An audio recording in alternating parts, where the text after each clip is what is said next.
दोस्तों, एक माता पिता अपने बच्चों का हमेशा भला चाहते हैं और अपने बच्चों को हमेशा अच्छे बुरे का ज्ञान कराते रहते हैं। लेकिन जब बच्चे बड़े हो जाते हैं और अपने माता पिता से कोई अनुचित मांग करते हैं तो ये माता पिता उन्हें बहुत समझाने की कोशिश करते हैं, और जब वह समझाने पर भी नहीं मानते तो ये माता पिता कभी कभी सख्ती से भी काम लेते हैं। लेकिन आज की हमारी सच्ची घटना में एक माता पिता ने अपनी एक बेटी की अनुचित मांग के चलते हत्या कर दी, और इतना ही नहीं, इसे मारने के बाद इन्होंने एक ट्रॉली बैग में भरा और सड़क किनारे फेंक दिया। और जब इस घटनाक्रम का खुलासा पुलिस ने किया और जब ये खबर मीडिया में फैली और पूरे राज्य में फैली तो हड़कंप मच गया, और सब ये सोचने पर मजबूर हो गए कि ऐसी क्या मजबूरी रही जो इन माता पिता ने अपनी ही बेटी को इतनी बुरी तरह से मार डाला। अब आपको इस सच्ची घटना से रूबरू करवाते हैं। दोस्तों नमस्कार, मैं देव शर्मा आज फिर हाजिर हूँ आपके लिए एक सच्ची घटना के साथ। आज की हमारी ये सच्ची घटना उत्तर प्रदेश से है। उत्तर प्रदेश में एक ज़िला लगता है मथुरा, और इसी ज़िले में एक थाना क्षेत्र लगता है राया, और इसी थाना क्षेत्र से एक यमुना एक्सप्रेस वे नाम का हाईवे निकलता है। और इसी की एक सर्विस लेन पर 18 नवंबर 2022 की सुबह का समय हो रहा था, लगभग 7 से 8 बजे का समय। और यहाँ पर एक लाल बैग कुछ लोगों को पड़ा हुआ मिलता है। एक सूटकेस बैग था ये, और इससे लगातार खून बह रहा था। कुछ लोग इसे देखते हैं और इसे देखकर डर जाते हैं और फिर तुरंत पुलिस को फ़ोन करते हैं। पुलिस मौका वारदात पर पहुंचती है और इस सूटकेस को जब खोल के देखती है तो इसमें से एक लड़की की लाश निकलती है। इस लड़की की उम्र लगभग 20 से 22 साल लग रही थी। इसके बाद इस लड़की की लाश को सूटकेस में से निकाला जाता है और पोस्टमार्टम के लिए भेजा जाता है, और फिर पुलिस इस मामले की छानबीन में जुट जाती है। आसपास के लोगों से पूछताछ की जाती है, लेकिन किसी को इस घटना के बारे में कुछ पता नहीं था। और फिर ये घटना धीरे धीरे आग की तरह पूरे मथुरा ज़िले में फैल जाती है। और फिर मथुरा ज़िले के जो पुलिस अधीक्षक हैं, इनका नाम है मार्तंड प्रताप सिंह, ये खुद इस मामले को संज्ञान में लेते हुए पुलिस की 4 टीमें लगाते हैं इस मामले की जांच के लिए। और ये 4 टीमें जांच ही कर रही थी कि तभी धीरे धीरे इस घटना की गूंज लखनऊ तक पहुंच जाती है, और लखनऊ के सीएम ऑफिस से लगातार बड़े अफसरों पर फ़ोन आने शुरू हो जाते हैं, और लखनऊ के डीजीपी ऑफिस से भी लगातार इस मामले में तुरंत कार्रवाई के ऑर्डर आ रहे थे। फिर पुलिस पर दबाव आता है और जो 4 टीमें गठित की गई थीं, ये 4 टीमें धीरे धीरे बढ़कर 14 टीमें हो जाती हैं, और लगभग 100 से ज़्यादा पुलिसकर्मी इस मामले की जांच में लग जाते हैं। और फिर इस लड़की के कुछ फ़ोटोज़ सोशल मीडिया पर वायरल किए जाते हैं, और इस लड़की की कदकाठी, इस लड़की की उम्र, सब कुछ इस सोशल मीडिया पर डाला जाता है। और फिर जहां इस लड़की की लाश मिली थी, जिस हाईवे पर, यमुना एक्सप्रेस वे पर, उस एक्सप्रेस वे के लगभग 300 सीसीटीवी कैमरों को खंगाला जाता है। लेकिन इन सीसीटीवी कैमरों में भी कोई सुराग नहीं मिलता। इस घटना को लगभग 12 से 24 घंटे बीत चुके थे, लेकिन पुलिस के हाथ अभी तक कुछ नहीं लगा था। फिर पुलिस के पास एक अज्ञात व्यक्ति का फ़ोन आता है, और वह कहता है कि मैंने अभी सोशल मीडिया पर एक लड़की के कई फ़ोटोज़ देखे हैं, और ऐसी ही एक लड़की हमारे घर के पास रहती है, और उसका नाम है आयुषी चौधरी, और वह लगभग 2 दिन से लापता है। आप एक बार उसके घर पर जाइए और उसके परिवार वालों से पता कीजिए।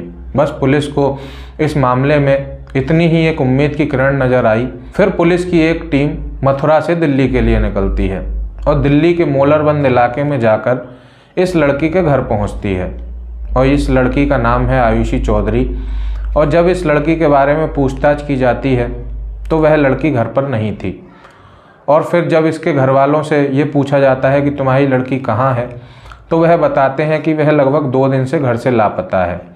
तो फिर पुलिस वाले पूछते हैं कि क्या आपने इसकी कोई मिसिंग कंप्लेंट दर्ज की थी, तो वह मना कर देते हैं।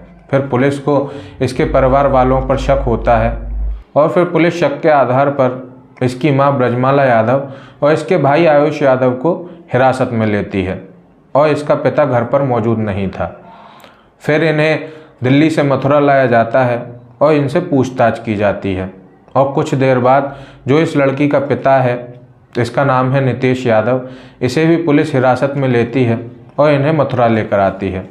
और मथुरा में लाकर जब इन तीनों से पूछताछ की जाती है कि तुम्हारी बेटी कहाँ गायब थी और जब तुम्हारी बेटी गायब थी तो तुमने पुलिस में इल्तला क्यों नहीं की, उसकी एफआईआर दर्ज क्यों नहीं करवाई, उसकी मिसिंग रिपोर्ट क्यों नहीं लिखवाई।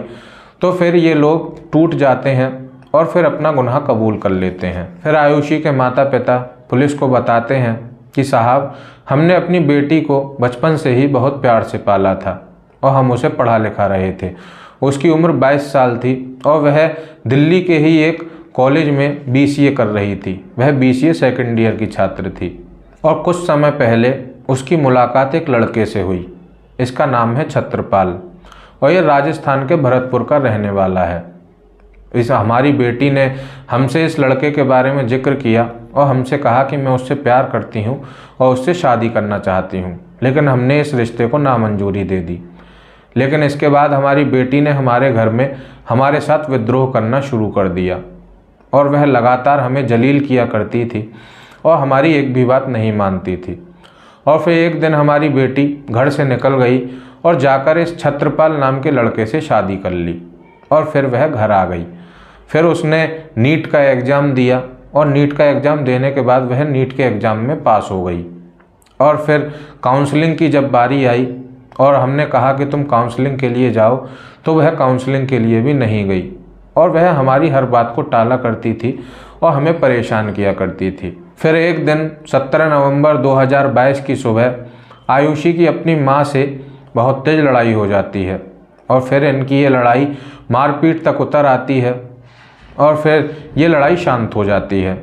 लेकिन जब रात को आयुषी के पिता काम से घर आते हैं तो इसकी माँ अपने पति से कहती है कि आयुषी बहुत बिगड़ती जा रही है।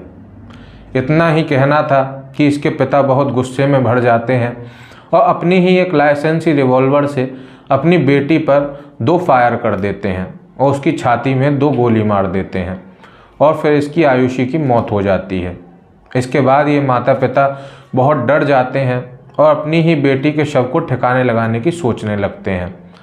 फिर इसकी शव को ये एक पिन्नी में पैक करते हैं और अपने ही घर में एक लाल सूटकेस रखा हुआ था, ट्रॉली बैग, और फिर उस लाश को उस सूटकेस में रखकर अपनी कार की डिग्गी में डाल लेते हैं और इसके बाद वह इस लाश को ठिकाने लगाने के लिए निकल जाते हैं। पहले तो वह दिल्ली के आसपास ही घूमते हैं, लेकिन जब उन्हें कहीं भी शव के ठिकाने लगाने की जगह नहीं मिलती तो वह यमुना एक्सप्रेसवे पर निकल गए और यमुना एक्सप्रेसवे पर चलते चलते लगभग वह दिल्ली से 150 किलोमीटर दूर आ गए और तभी उन्हें ये वृंदावन कट दिखा और जैसे ही वह उस पर उतरे तो वहाँ पर बहुत सन्नाटा था और इन दोनों माता पिताओं ने वो ट्रॉली बैग वहीं उस सुनसान रास्ते पर फेंक दिया और फिर वहाँ से फरार हो गए। और 17 नवंबर की रात को इन्होंने ये शव यहाँ फेंका और 18 नवंबर की सुबह लोगों ने देखा और फिर पुलिस को इल्तला दी और इस तरह से पुलिस ने इस घटनाक्रम का खुलासा किया। लगभग 14 टीमें इस मामले के खुलासे में लगी रहीं और लगभग 48 घंटे के बाद 18 नवंबर को ये लाश मिली थी और लगभग 20 नवंबर को इस मामले का पुलिस ने खुलासा कर दिया। इस तरह से एक माता पिता ने अपनी बेटी की हत्या कर दी और ये ऑनर किलिंग का मामला निकला। अगर इन माता पिता के मुताबिक इनकी बेटी ने कोई गलत काम किया था तो उन्हें कानून का सहारा लेना चाहिए था, ना कि इस तरह से उसकी हत्या कर देनी चाहिए थी। दोस्तों, अब इन माता पिताओं पे ऊपर गंभीर धाराओं में मुकदमा दर्ज कर पुलिस ने इन आरोपियों को जेल भेज दिया है और अब ये पूरी ज़िंदगी जेल में ही रहेंगे। दोस्तों, आज के लिए बस इतना ही। आगे मिलता हूँ आने वाली सच्ची घटना के साथ। अगर आपको हमारी ये सच्ची घटना पसंद आई हो तो लाइक करें, शेयर करें, हमारे चैनल को भी सब्सक्राइब करें और बेल आइकन भी दबाएं ताकि आने वाली सारी सच्ची घटनाओं का नोटिफिकेशन आपको मिलता रहे। और अब आपसे गुजारिश, कृपया सतर्क रहें, सुरक्षित रहें, जागरूक रहें। धन्यवाद। जय हिंद, जय भारत।